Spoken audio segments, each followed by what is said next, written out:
Brad Holmes and the Detroit Lions had one singular goal going into the 2025 offseason. That goal was to stop the run, something that the Detroit Lions defense over the last two seasons has prided themselves on being able to do.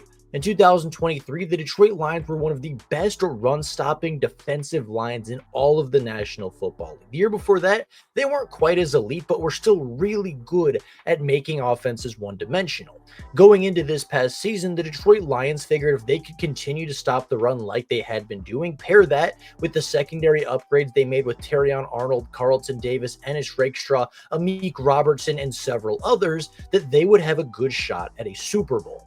But unfortunately, the first part of that plan crumbled along with the rest of their defense, largely due to the injuries that were suffered. Their run defense was abysmal last year, ranking 22nd in the NFL in rushing touchdowns allowed and 20th in the NFL in yards per carry. They didn't face as many rushing attempts as any other NFL team, being the fewest rushing attempts against them of any team in the NFL last season.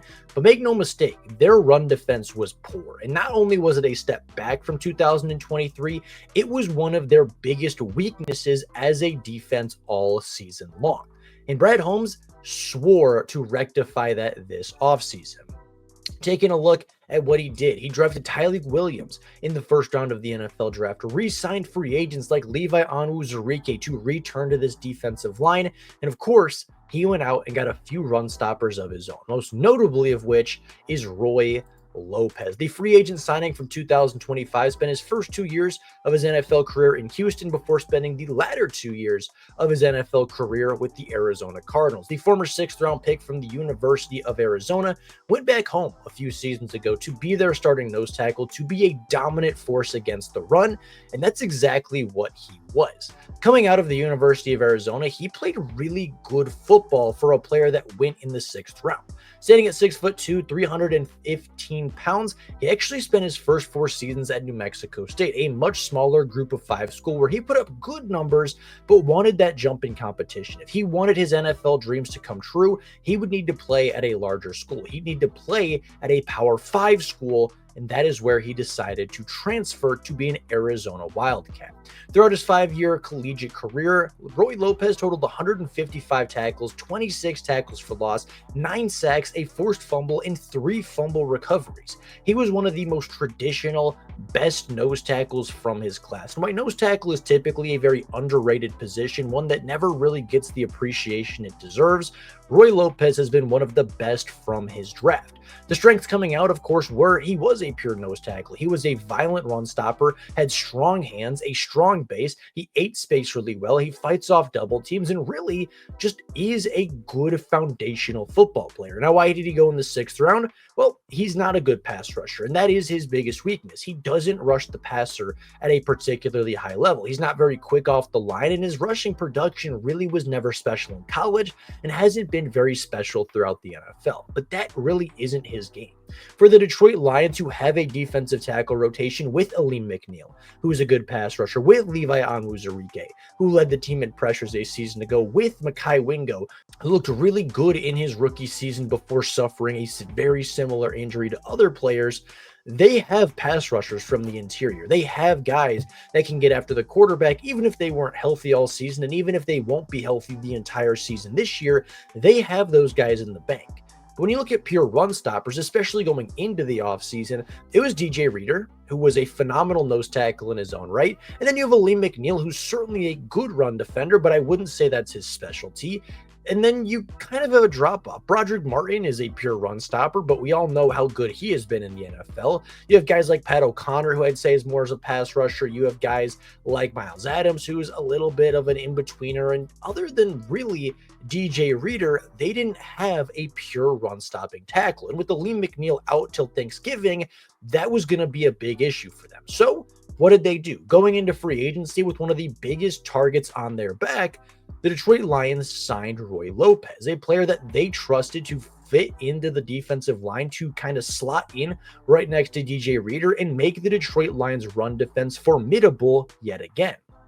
Taking a look at his NFL career, Roy Lopez has been super underrated throughout his time. He carved out a nice role in Houston as their nose tackle before getting a sizable contract to move over to Arizona. And in his 63 games played, he's only missed 2 games of his NFL career. He has 137 tackles, 3 sacks, 17 TFLs, 9 quarterback hits, a forced fumble, and a fumble recovery. Now, that might not jump off the page at you. Those aren't Pro Bowl numbers. Those aren't all-pro numbers. Those aren't even starting caliber numbers for certain tackles across the league and for certain franchises in the NFL. But when watching what Roy Lopez does well, he is a tree stump in the middle. He will fight off double teams. He will get through the gap. He will find a way to meet the running back in the hole. He will find a way to meet the running back at the line of scrimmage. In one way or another, he is going to make an impact on every single play that he is in. They're not always going to be flashy plays. They're not always going to be, sharpening his way through the defensive line for a big 5-yard TFL. It's not always going to be a wicked swim move to get past the offensive guard for a big time sack.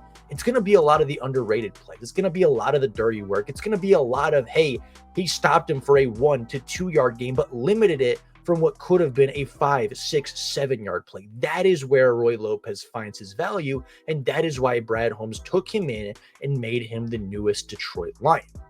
Now, of course, Tyleik Williams will help with this too. A pure run stopper from Ohio State will, of course, strengthen the defensive line even further, potentially kicking Roy Lopez into a more back-seated role. But I still think he's going to have a value on this team. I think much like Kyle Pico did early in the season a year ago, this is the veteran. This is the run stopper. This is if all else fails, right? If Tyleik Williams isn't ready, if DJ Reader goes down with an injury, if Lee McNeil takes longer to get back, if Levi Onwuzurike or Mekhi Wingo go down with injuries again, he is going to be the reliable veteran, the reliable backup, the player that you hope, you cross your fingers, never has to play, but you feel confident if he is called upon. You feel confident when he is in the game because at a worst case scenario, you have a player like Roy Lopez on your roster. Now, taking a look at the Lions defensive tackle chart right now, it's pretty deep. Lee McNeil, DJ Reader, Tyleik Williams, Levi Onwuzurike, Mekhi Wingo, Roy Lopez, Broderick Martin, Miles Adams, and Pat O'Connor are all members of that defensive tackle rotation. While all of them will not make the roster, it's going to be really tough to cut down the players that are going to make the roster. You would expect maybe 6, maybe 7 of those defensive tackles to make it. Lee McNeil, DJ Reader, and Tyleik Williams will certainly be there. Levi Onwuzurike has a very strong chance, as does Mekhi Wingo. But then you're getting to defensive tackle 6, right? And that is potentially where Roy Lopez goes. And after that, who do you stick with? Do you only carry 6 defensive tackles? Do you still keep on Broderick Martin? Do you keep on a guy like Miles Adams, who had a good year a season ago? Pat O'Connor, who had a couple big standout moments a season ago? Do you take that opportunity to go heavier at edge rusher? Do you take it to go heavier at linebacker, maybe at cornerback or somewhere else in the secondary? And I think Roy Lopez gives you that opportunity. He's a player that, again, may on paper be the 6th defensive tackle on the depth chart. But if you reach that 6th defensive tackle and you realize that's Roy Lopez on the line, right? That's a good thing. That is a starting quality player 6 deep on your defensive line. And obviously, I think he's better than Mekhi Wingo as an overall player. I think he's better than maybe even Levi Onwuzurike as a scheme fit and an overall player. But they all have different roles, right? Levi's going to play on pass rushing downs. Mekhi Wingo's going to get in on 3rd down. Roy Lopez is going to play early downs. He's going to play short yardage. He's going to play goal line situations. And even if he isn't the big name, even if he isn't the big star, I do think he is a valuable piece to this team and a piece that is very much getting overlooked by NFL fans, in particular fans of the Detroit Lions who only see the pass rushing side of things. As a free agent, he signed a 1-year deal for $3.6 million, 3.3 of which is guaranteed to play the role of a very important depth backup. It is a position that is not glamorous. It is a position that hopefully will never have to be called upon for the Lions. But again, we're talking about depth. And for a Detroit Lions team that last year suffered so heavily from the number of injuries that they sustained, quality depth is important. Quality depth is something that they wish they had a season ago. The Lions wish they could have had a player like Roy Lopez on the defensive line a year ago because he's healthy, he's consistent, and again, in a worst case scenario, you have a starting defensive tackle all the way down your depth chart. And I think that's a phenomenal thing for the Detroit Lions to have. Taking a look at their run defense from a season ago, just like we talked about, they were first in attempts. They saw the fewest rushing attempts against them in the entire league last year. They also ranked 5th in the NFL in total yards allowed on the ground. But when you're first in attempts and 5th in yards allowed, that means you're not very good on a carry-to-carry basis, and that they were not. They were 20th in yards per carry and 22nd in rushing touchdowns allowed. James Cook got 2 on the ground, along with Josh Allen, who scored 1 on the ground as well. Josh Jacobs had 3 on the ground. Kenneth Walker had 3 on the ground, and several other running backs had quite good performances against the Detroit Lions a year ago, rushing the football. That is something that Brad Holmes finds incredibly unacceptable, something he will not watch his defense go through again. And whether they give up big plays through the air, maybe they don't get to the quarterback, but the one thing Brad Holmes can guarantee of his teams is that they will stop the run, that they will make offenses one-dimensional, and that is what Roy Lopez helps the Detroit Lions do. So, with that being said, that is all I got for you guys today. Just an underrated player, an underrated target in free agency, somebody that very rarely gets talked about by Detroit Lions fans. Hopefully won't be talked about too much throughout the season, but again, that quality depth is what the Lions needed this offseason.